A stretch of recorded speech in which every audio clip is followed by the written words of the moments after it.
वह ऑफिस में बैठी अपना काम पूरे ध्यान से कर रही थी जब मोबाइल की बजती तेज आवाज़ पर उसका ध्यान भटक गया और कीबोर्ड पर तेज़ी से चलती हुई उंगलियां एक पल को रुक गई। जब गुस्से में आकर बड़ी जल्दीबाजी में उसने फ़ोन अटेंड करते कान से लगा लिया। हेलो जी, कौन? नज़रें अभी भी लैपटॉप पर थी। देखिए, ये कोई पीयूष नाम का बंदा है जिसका एक्सीडेंट हो गया है। हम उसे इमरजेंसी अस्पताल लेकर आए हैं। आप जो कोई भी हैं जल्दी अस्पताल आ जाइए। न जाने सामने वाला क्या कुछ नहीं बोल रहा था, लेकिन सिमरन की सांसें तो ये सुनकर रुक गई कि उसकी आंखों के आगे अंधेरा छा गया। उसके छोटे भाई का एक्सीडेंट हो गया है। आज सुबह ही तो नाश्ते पर बैठे हुए सब एक साथ नाश्ता कर रहे थे और दोपहर तक उसका एक्सीडेंट। उसकी आंखों से आंसू तेजी से गिरने लगे। मैं अभी आ रही हूँ, वह उखड़ती सांसों के बीच जब ये कहती वह सब कुछ छोड़ छाड़ कर अपनी एक दोस्त को जल्दीबाजी में समझाती वहाँ से भागम भाग अस्पताल पहुंची थी जहां उसके भाई को लाया गया था। आपने मुझे फ़ोन किया था? कहा है मेरा भाई, बताइए कैसा है, ठीक तो है ना? हॉस्पिटल पहुंची उस आदमी को फ़ोन करती उसके पास आई थी जब एक साथ उस पर सवालों के बौछार करती रो देने को थी।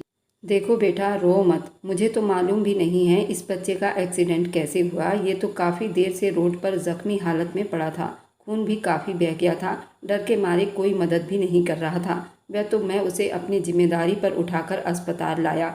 उसकी जेब से फ़ोन निकाला, उसमें आपका नंबर ऊपर ही था। मैंने आपको जल्दी से जल्दी फ़ोन किया। वह आदमी ये कहता चुप हो गया। तभी डॉक्टर वहाँ आता, बोला पेशेंट के साथ कौन है? जी मैं हूँ, मेरा भाई कैसा है डॉक्टर? सिमरन जल्दी से आगे आई, बोलिए। देखिए, सर पर काफ़ी चोट आई है, शायद पसलियाँ भी टूटी है। हमें डर है सर्जरी जल्द से जल्द करनी होगी, नहीं तो मरीज कोमा में भी जा सकता है। खून रुक नहीं रहा, आप जल्द से जल्द पैसों का इंतजाम करें ताकि हम आगे की कार्रवाई शुरू करें। ये कहता डॉक्टर वहाँ से आगे बढ़ गया, जबकि सिमरन किसी रेत की तरह सीट पर ढह गई थी। इतनी बड़ी रकम का इंतजाम, वो भी इतनी जल्दी? वह लड़की ये सब कहाँ से करती? अभी तो पीयूष के एक्सीडेंट का पता उसके घर वालों को हुआ भी नहीं था। जब उन्हें पता चलेगा तो वह कैसे उन्हें संभालेगी? अगर उसके भाई को कुछ हो गया तो सिमरन की आंखों से आंसू तेजी से बहने लगे। अरे सिमरन, तुम यहाँ कैसे? सब ठीक है ना? भावेश, जो सिमरन के कॉलेज की सहेली का भाई था और बहुत अच्छे से सिमरन के साथ वह पूरी फैमिली को जानता था। हाल ही में वो मेडिकल की पढ़ाई करके विदेश से आया था। जब उसने सिमरन को दूर से देखकर पहचानते हुए पास आकर बोला। रोती हुई सिमरन ने आवाज़ सुनकर बेकाबू होकर सर उठाकर उसने सामने देखा। भावेश भाई।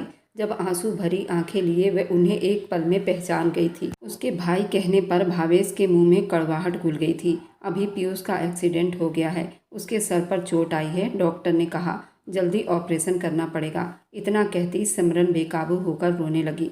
तुम रोना नहीं, मैं डॉक्टर से बात करता हूँ। भावेश उसके गुलाबी चेहरे, भीगी आंखों को देखते एकदम पिघलता हुआ बोला और उसे दिलासा देता चला गया। वह बहुत पहले से उसे पसंद करता था। जब उसने पहली बार सिमरन को देखा था तब से उसे पसंद करने लगा था।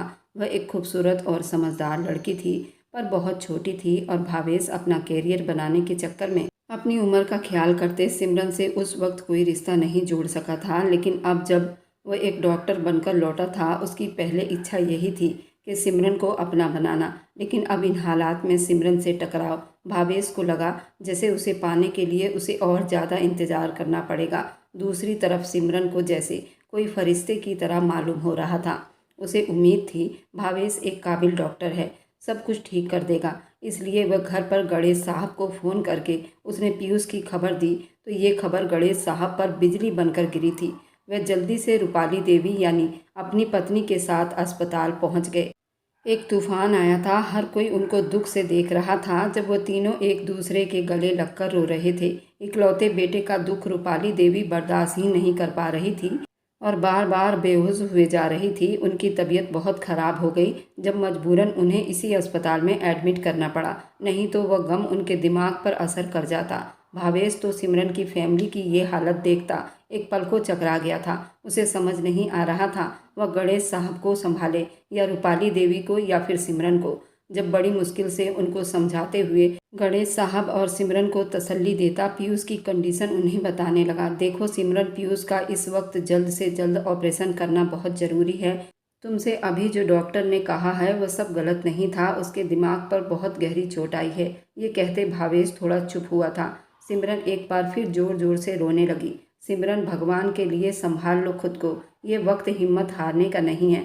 तुम ऐसे हिम्मत हारोगी तो अंकल आंटी को कौन संभालेगा? अब तुम ही हो उनकी आखिरी उम्मीद। जब उसे एक बार फिर रोता देखकर भावेश थोड़ा सख्त शब्दों में बोला था, उसकी डांट का इतना असर हुआ कि सिमरन झट से आंसू पोंछती अब सब्र किए उसे देखने लगी।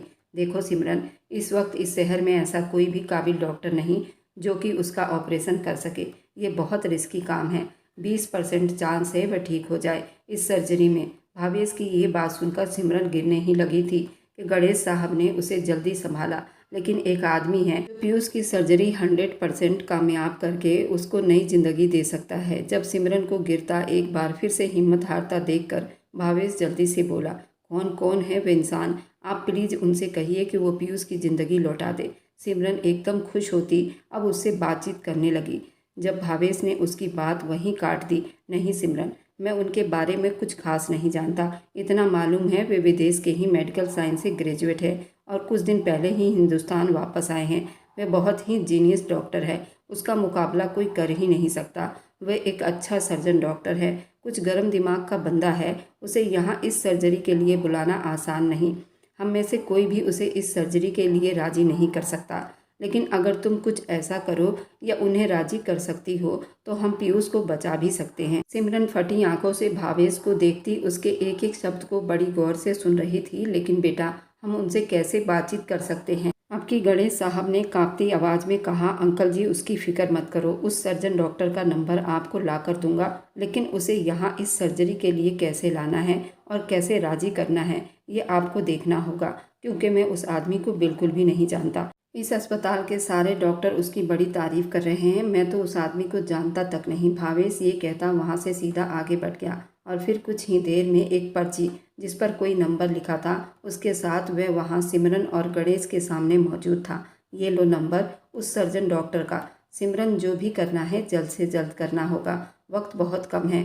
भावेश उसकी तरफ पर्ची बढ़ाता हद से ज़्यादा गंभीर दिखाई दे रहा था। सिमरन भीगी आंखों से उसके तरफ देखते गणेश साहब से बोली, पापा आप माँ के पास रहो, उनका ख्याल रखो, मैं उनसे बात कर लेती हूँ।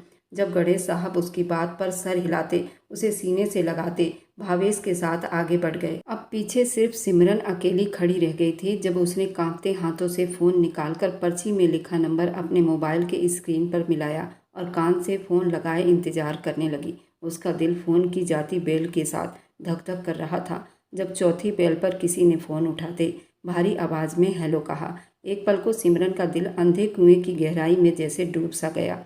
जब हिम्मत जमा करती वह भीगी आवाज़ में बोली, हेलो हेलो सर, मैं सिमरन बात कर रही हूँ अमेठी के सरकारी अस्पताल से। मेरे छोटे भाई का एक्सीडेंट हो गया है, उसके सर पर गुम चोट आई है। डॉक्टर कहते हैं जल्द से जल्द उसके दिमाग की सर्जरी ना हुई तो वह कोमा में जा सकता है। प्लीज़ सर, मेरे भाई को बचा लीजिए। आप ही एक सहारा हैं मेरे बूढ़े माँ बाप का और मेरी, प्लीज़ हमारी मदद करिए। सिमरन ये सब कहती आखिर में हिम्मत हार गई और फूट फूट कर रोने लगी। जब उसने फ़ोन बंद होने से पहले सिर्फ एक आवाज़ सुनी, ठीक है मैं आ रहा हूँ। उसकी ये आवाज़ सिमरन को बहुत जानी पहचानी सी लगी थी, जैसे वह ये शब्द, ये अंदाज़, ये आवाज़ का भारीपन पहले भी सुन चुकी हो। वह हाथ में फ़ोन पकड़े गहरी सोचों में डूब चुकी थी। जब भावेश और गणेश वहाँ आते उससे बेताबी से पूछने लगे। सिमरन खुशी से गणेश को गले लगाती रोई थी और बोली वे मान गए हैं। और सिमरन का ये जवाब सुनते गणेश साहब और भावेश भी खुश हो गए। ठीक है आप दोनों यहीं रुकिए, मैं ज़रा आगे की जानकारी देख लूँ। ये कहते भावेश भागता हुआ आगे बढ़ गया। कुछ देर बीती थी कि सिमरन इधर से उधर बेताबी से चक्कर काटती आगे क्या होने वाला है उसका बेसब्री से इंतजार कर रही थी। गणेश साहब रूपाली देवी के पास थे, तभी उसने सामने से एक लंबे चौड़े हैंडसम बंदे को अपने पास तेज कदमों से चलकर आता देखा और वहीं सिमरन को ऐसा लगा जैसे उसकी सांसें सीने में ही अटक जाएगी। उसे देखकर ऐसा लग रहा था जैसे बीते हुए 8 सालों में जो कुछ हो चुका था उसके अलावा उसके चेहरे पर एक गहरी गंभीरता आई थी। उसकी उम्र का फ़र्क बता रहा था। उसे इन 8 सालों के बाद अपनी आंखों के सामने यूं अचानक आता देखकर सिमरन अपनी जगह पत्थर की हो गई थी। जब वह उसके करीब आता एक झटके से उसकी बाजू जोर से पकड़ता, अपनी तरफ करता, उसे एक साइड में लाया जहाँ उन्हें ना कोई देख सकता था और ना ही सुन सकता था। क्या हुआ पीयूष को? मुझे उम्मीद नहीं थी सामने फ़ोन पर तुम हो, लेकिन जब तुम्हारी आवाज़ सुनी तो मैं पहचान गया। खैर सब ठीक हो जाएगा, पीयूष को कुछ नहीं होगा, मैं हूँ ना, गंभीर आवाज़ में उसे कह रहा था। उसकी आंखों में सिमरन के लिए नरमी थी। वह इकलौती ऐसी लड़की थी जिसने वीरू की आंखों में सिर्फ प्यार ही देखा था। सिमरन की आंखों से आंसू टूटकर गिरने लगे जब उसने प्यार से उसके आंसू पोंछते उसे लिए जैसे ही आगे बढ़ा। सिमरन एक झटके से अपना हाथ उसकी पकड़ से छुड़ाती कुछ कदम पीछे हो गई थी। मुझे नहीं मालूम था कि आप सर्जन डॉक्टर निकलेंगे। खैर मैं इतना आपको बता दूं कि मेरे पास इस सर्जरी के लिए इतनी बड़ी रकम नहीं है। मैं अपने ऑफिस में कोशिश कर रही हूं कि लोन मिल जाए। अचानक उसके शब्द में कड़कपन महसूस की। जो कुछ देर पहले फ़ोन पर उसे रो रो कर उसके सामने अपने भाई की ज़िंदगी की भीख मांग रही थी, अब उसी से ऐसे रूडली अंदाज में बोलती नज़रें चुरा गई। वीरू उसके बदलते रंगों को देखकर हल्का सा मुस्कुरा दिया। 8 साल पहले भी वो ऐसे ही थी, उसने ऐसे ही रंग बदला था, वह आज भी वैसे ही थी। पैसों की फिक्र मत करो, किसी से कोई लोन मांगने की ज़रूरत नहीं, ये समस्या भी ख़त्म हो जाएगी। पीयूष की ज़िंदगी बच जाए फिर तुम मेरा एक छोटा सा काम कर देना, हिसाब बराबर। वह होठों के कोने पर एक हल्की सी मुस्कुराहट लिए उस पर उसे गौर से देखा और बोला, जो कि बिल्कुल भी उस पुराने वीरू जैसा नहीं था। क्या वह बदल चुका था? सिमरन ने धुंधलाई आंखों से उसकी तरफ चौंक कर देखा। ऐसा लग रहा था जैसे वह कोई मौके की तलाश में था और वह मौका आज उसे किस्मत से मिल गया था, जिसे वह किसी कीमत पर खोने को तैयार नहीं था। वीरू ने उस अस्पताल के डायरेक्टर से कहा कि वह पीयूष नाम के पेशेंट की सर्जरी खुद करेगा, तो ये सुनकर वह हिल गए। वहाँ जल्दी जल्दी ऑपरेशन रूम तैयार किया जाने लगा। असल में वीरू ऐसा नाम था जिसे शायद ही कोई ऐसा हो मेडिकल में जो ना जानता हो। वह ना सिर्फ जीनियस डॉक्टर था बल्कि इस शहर के जाने माने बिजनेसमैन भीम चोपड़ा का इकलौता बेटा भी था। सिमरन जब उसे व्हाइट कोट में और मुंह पर मास्क लगाए फाइल हाथ में पकड़े ऑपरेशन रूम की तरफ बढ़ते देखा तो उसे ख्याल आया, सच में ये बहुत चालाक बंदा है। आज अचानक 8 साल के बाद उसे अपने सामने देखकर सिमरन को यकीन करना बहुत मुश्किल लग रहा था। वीरू एक बार फिर उसकी ज़िंदगी में वापस आ गया था। वह हादसा ही सही, लेकिन अब वह खुली आंखों से उसे देख रही थी। उसने सपने में भी नहीं सोचा था कि वो वीरू को कभी सर्जरी करता देखेगी। वो बेहद हैंडसम और खूबसूरत नैन नक्श वाला आदमी था जिसे एक वक्त पर सिमरन बहुत चाहती थी। आज उनके बीच मीलों की दूरियां बढ़ गई थी। ऑपरेशन रूम के बाहर बैठी वह दिल में भगवान से प्रार्थना करने लगी गणेश साहब भी वहां आते उसे हौसला देने लगे। जबकि भावेश, जिसे मालूम हुआ कि वह डॉक्टर वीरू हॉस्पिटल पहुंच चुका है, तब उसके साथ उसने पीयूष की पूरी डिटेल लेता ऑपरेशन रूम में ही उसके साथ था। वक्त धीरे धीरे बीतने लगा और सिमरन की बेचैनी बढ़ने लगी। अब 3 घंटे के बड़े मुश्किल वक्त के बाद ऑपरेशन रूम का दरवाज़ा खुला। बधाई हो, पीयूष की सर्जरी सक्सेसफुल रही और इस तरह की सर्जरी हमारे देश में पहली बार कामयाब रही। वीरू की सर्जरी स्ट्राइक काफ़ी अमेजिंग रही। उनके आने से पीयूष को नई जिंदगी मिली है। भावेश मुस्कुराते हुए उनके करीब आता बोला। जब सिमरन और गणेश ये सुनते खुशी से एक दूसरे को गले लगाते रो दिए। गणेश तो ये खुशी की खबर देने रूपाली देवी के पास जल्दी दौड़े चले गए। पीयूष अब कहाँ है? सिमरन आंसू साफ करती मुस्कुराकर बोली। उसे आईसीयू में शिफ्ट कर दिया गया है, उसकी फिक्र मत करो, उसका पूरा ख्याल रखा जाएगा। 12 घंटे के बाद उसे होश आ जाएगा। भावेश ये कहता चुप हुआ, फिर सिमरन के करीब होता कुछ सोच कर बोला, तुम अकेली ऐसी इंसान हो जिसने वीरू को यहाँ आने के लिए मना लिया। सिमरन ये सुनती थोड़ी शर्मिंदगी सी दिखाई देने लगी। उसे वीरू के साथ खुद को लेकर कोई शक नहीं पैदा करना था। भावेश की नज़रों में असल में वीरू एक ऐसा इंसान है जिसे ना सिर्फ हिंदुस्तान बल्कि बाहर के कई अस्पताल हायर करना चाहते हैं, लेकिन होंडा कंपनी के इकलौते वारिस और काबिल सर्जन को हायर करने की हिम्मत किसी में नहीं है। लेकिन एक बात जो मुझे जाननी थी, शायद तुम्हें पता हो। जब सिमरन ने धड़कते दिल से पूछा, कौन सी बात? डॉक्टर वीरू काफ़ी अमीर फैमिली से संबंध रखते हैं और वीरू होंडा कंपनी के मालिक भी हैं। ऐसे में अचानक वे 8 साल पहले सब कुछ छोड़कर बाहर क्यों चले गए, वह भी मेडिकल की पढ़ाई करने के लिए? ये बात बहुत अजीब है। सिमरन भावेश की बात सुनकर थोड़ी तसल्ली में हुई थी।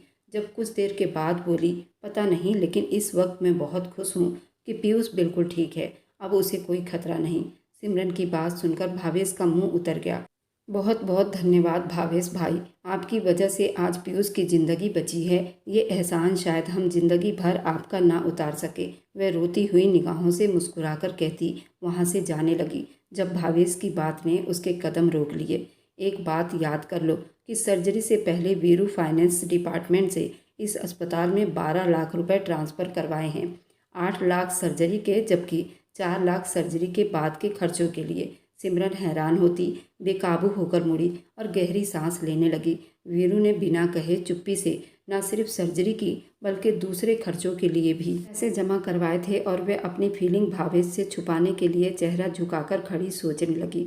जब जाने से पहले भावेश ने इतना जरूर कहा, सिमरन तुम बहुत लकी हो। और सिमरन भावेश को जाता देखने लगी। एक वक्त था जब वह खुद को बहुत लकी समझती थी कि उसे वीरू मिला, लेकिन 8 साल पहले उसे इसी ने अंदर तक हिला दिया था। उसके बाद उसने वीरू से हर संबंध तोड़ लिए थे जो उसे वीरू के साथ जोड़ता था। उस दिन के बाद से वह खुद को कोसने लगी। वह क्यों वीरू से मिली, क्यों पूरी दुनिया में उसे वीरू ही मोहब्बत के लिए मिला।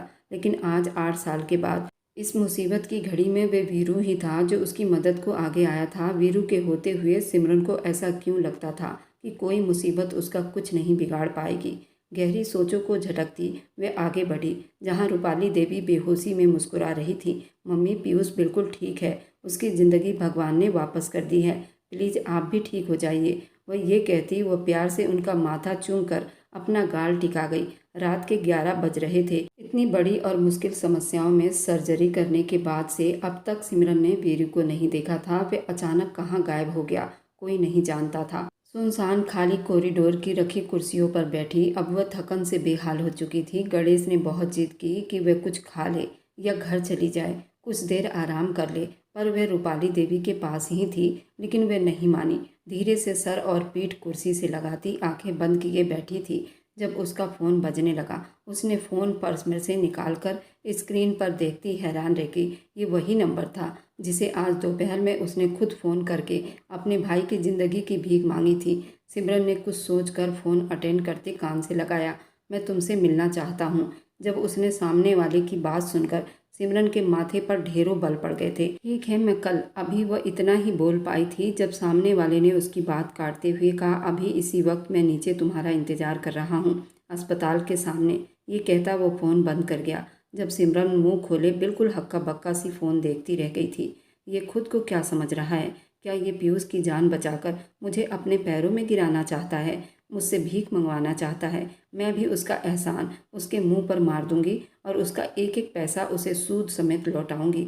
गुस्से से लाल मुंह करती खड़ी होती, पापा मैं एक ज़रूरी काम से ऑफिस जा रही हूँ, कुछ देर में आ जाऊंगी। आप माँ और अपना ख्याल रखना। वह गणेश के पास आई थी। जब उन्हें कुर्सी पर बैठा देख वे हल्का सा उनके सर को सहलाती बोली, ठीक है बेटा, अपना ख्याल रखना। गणेश साहब उसके सर पर हाथ रखते बोले। जब वह सर पर दुपट्टा अच्छे से ओढ़ती मजबूत कदमों से अस्पताल के बाहर आ गई, जहां वीरू अपनी शानदार कीमती गाड़ी में बैठा उसका इंतजार कर रहा था। सिमरन ने घबराते हुए आसपास देखा, जहां इक्का दुक्का लोग जा रहे थे। जब वो जल्दी से दरवाज़ा खोलती गाड़ी में बैठ गई। अब सिमरन की नाराज़ नज़रें वीरू की नरम नज़रों से टकराई तो एक मुस्कुराहट उसके होंठों पर फैल गई। क्यों बुलाया मुझे?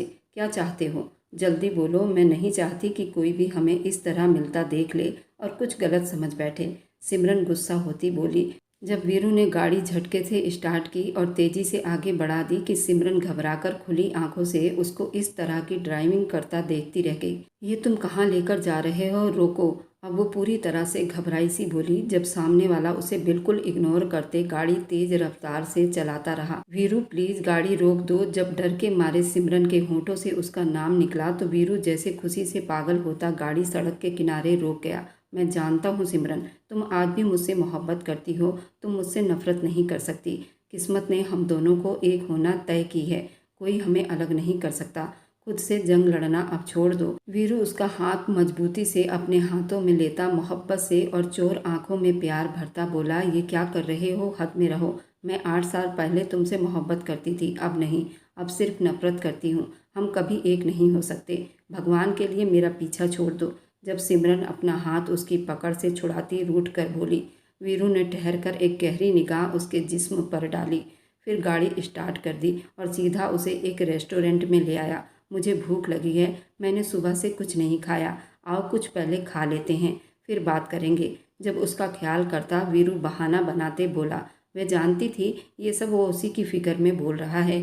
आज से पहले कब सिमरन ने वीरू से कुछ कहा था? वह तो उसके चेहरे से बहुत अच्छे से पढ़ लेता था। मुझे भूख नहीं है, वह कड़वी जुबान बोलती। सिमरन जो सिर्फ अपने महबूब के सामने ही ऐसे गुस्सा करती थी, 8 साल बाद भी उसकी ये अदा देख। वीरू हंस दिया। आ जाओ यार, मैं बाद में तुम्हारे पैरों में गिर जाऊंगा। तुम जो कहोगी वह करूंगा। पहले इस पेट को तो भर लो। आज तुम्हारे साथ खाना खाऊंगा तो ऐसा लगेगा जैसे 8 साल के बाद खाना खा रहा हूँ जीने के लिए, वरना तो ऐसा लगता था सिर्फ जिंदा रहने के लिए पेट भर रहा हूँ। उसका हाथ थामकर प्यार से उसे गाड़ी से खींचता हुआ होटल के अंदर लाया था, जब ना सिर्फ खुद बल्कि ज़बरदस्ती उसे भी अपने साथ पेट भरकर खाना खिलाया था। बस वीरू, मुझे अब वापस अस्पताल छोड़ दो। जब मुंह बनाती नाराज़गी से बोली, ऐसे कैसे? शायद तुम भूल रही हो, हम दोनों में कुछ डील हुआ था पीयूष के सर्जरी से पहले। अब की वीरू ने गंभीरता चेहरे से उसकी तरफ देखते हुए कहा। क्या मतलब? उसकी आंखों की गहराई देखते सिमरन की रीढ़ की हड्डी में सनसनाहट दौड़ गई थी। मतलब साफ है सिमरन, मैंने पीयूष की जान बचाई है। अब तुम्हारा वक्त है, तुम्हें एक जान बचानी है। जब वीरू ने थोड़ा आगे झुकते उसके आंखों में देखकर उसने ये बात कही थी। जान बचानी? मगर किसकी? मैं कैसे भला किसकी जान बचा सकती हूँ? जब वह नासमझी से उसकी आंखों में देखती सवाल कर गई। मुझसे शादी? ये सुनकर सिमरन के पैरों तले से जमीन निकली थी। क्या कह रहे हो? होश में तो हो? अब की सिमरन गुस्से में खड़ी होती बोली, मुझसे शादी करनी होगी सिमरन, अभी इसी वक्त। जब वीरू ने बोला तो सिमरन को जोर जोर से चक्कर आने लगे। बेकाबू होती टेबल को थाम गई। वादा पूरा करो सिमरन, पीयूष की जान बचाने के बदले में तुम भी मेरा काम करोगी। अब वक्त आ गया है सिमरन। मैं भी तो देखूं सिमरन अपनी बात की कितनी पक्की है। उसके पत्थर जैसे शब्द सिमरन की आत्मा को जख्मी कर गए थे।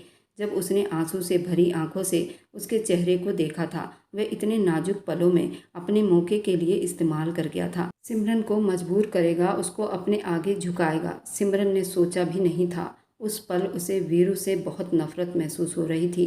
तुम्हें क्या लगा था कि शादी करके तुम मुझे हासिल कर लोगे? तुम मेरी मोहब्बत जीत नहीं पाओगे वीरू। ये सब करके अब की वे जख्मी हंसी हंसी थी। सिमरन की मोहब्बत का हकदार तो सिर्फ वीरू ही है। वह अलग बात है कि झूठी सच्ची बातों में आकर तुमने ज़बरदस्ती इस मोहब्बत को अपनी ज़िंदगी से निकाल दिया था, लेकिन दिल से अब तक नहीं निकाल पाई हो। तुम्हारी आंखों में खुद के लिए मोहब्बत साफ देख सकता हूँ, क्योंकि मुझसे तुम कभी झूठ बोल ही नहीं सकती। मैं जानता हूँ 8 साल पहले जो कुछ हुआ वह ठीक नहीं था। मैं उसकी माफ़ी मांगने पूरी दुनिया के सामने भी तैयार हूँ, लेकिन तुम्हें किसी कीमत पर अब खोने का मुझ में हिम्मत नहीं। मैं आज और अभी तुमसे शादी करना चाहता हूँ, वीरू ठोस शब्दों में कहता उसका हाथ पकड़कर अपने साथ ले जाने लगा। सिमरन ने कांपती जुबान से उसकी शर्त मानने को तैयार हो गई।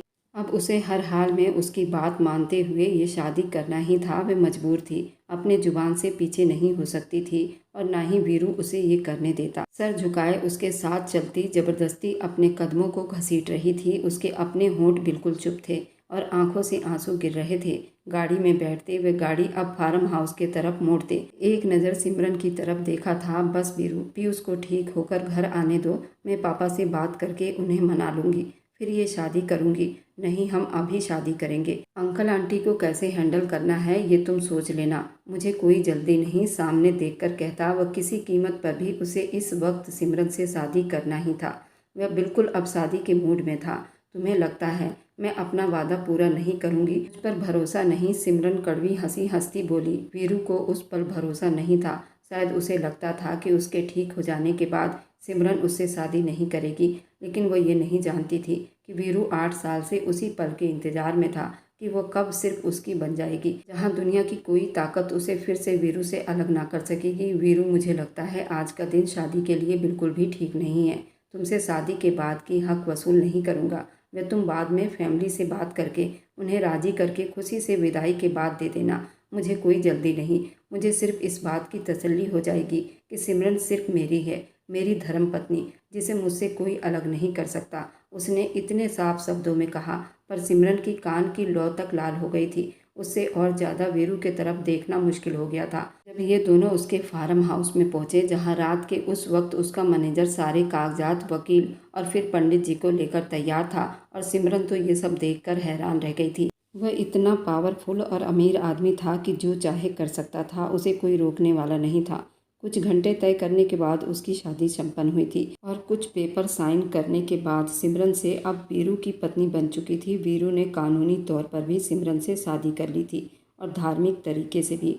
दोनों तरीकों से अपनाया था उसे शायद डर था कि सिमरन उससे दूर ना हो जाए। सारे पेपर एक फाइल में रखता वह खुशी से सिमरन की तरफ देखता बोला, चलो आओ मैं तुम्हें हॉस्पिटल छोड़ दूँ। आंसुओं से भरी आंखें लिए वह उसे गुस्से से घूरती उठी और जोर से उसे धक्का देती बाहर की तरफ चलती जहाँ कार खड़ी थी। वीरू ने बेकाबू होता मुस्कुराया था, आगे बढ़ गया। सारे रास्ते दोनों चुप रहे जब गाड़ी एक झटके से हॉस्पिटल के गेट के सामने आकर रुकी। बाहर जाने से पहले वीरू से बोली, इस शादी के बारे में जब तक किसी को पता नहीं होनी चाहिए, जब तक मैं नहीं चाहती। हम दोनों भले एक रिश्ते में बन चुके हैं, लेकिन अभी मीलों दूरियां खड़ी हैं। ना ही तुम्हारी फैमिली मुझे और ना ही मेरी फैमिली तुम्हें पसंद करती है। बात बहुत पहले तय हो चुकी है, सब कुछ खत्म हो चुका था, लेकिन तुमने सब बर्बाद कर दिया। तुमने अपनी ज़िद पूरी कर ली। क्या सिमरन इस रिश्ते को पूरा निभा पाएगी और सबको बता पाएगी कि उसने एक वादे के तहत वीरू से शादी की है और 8 साल पहले उनके साथ क्या घटना घटी थी जो ये दोनों अलग हो गए थे? ये जानने के लिए आप इसके दूसरे भाग को ज़रूर देखें। ये कहानी बहुत दिलचस्प रहने वाली है। और मेरी वीडियो जहाँ कहीं से भी आप लोग देखते हैं, कमेंट में अपने शहर और राज्य का नाम ज़रूर बताएं। मुझे आप लोगों के कमेंट पढ़ने में बहुत आनंद आता है और उन सभी का मैं बहुत बहुत धन्यवाद करना चाहती हूँ जो लोग मेरी वीडियो को देखते हैं, लाइक करते हैं और शेयर करते हैं। अगर आपको आज की कहानी पसंद आई है तो वीडियो को ज़रूर लाइक कीजिएगा और अपने दोस्तों के साथ शेयर भी कीजिएगा। और हाँ, अगर आपने अभी तक हमारे चैनल को सब्सक्राइब नहीं किया है तो ज़रूर सब्सक्राइब कर लें। मिलते हैं हम अपनी कल की एक और नई दिलचस्प कहानी के साथ। मुझ पर सदा अपना प्यार और स्नेह बनाए रखें। सभी को मेरा प्यार भरा नमस्कार दोस्तों। खुश रहें, स्वस्थ रहें, मस्त रहें।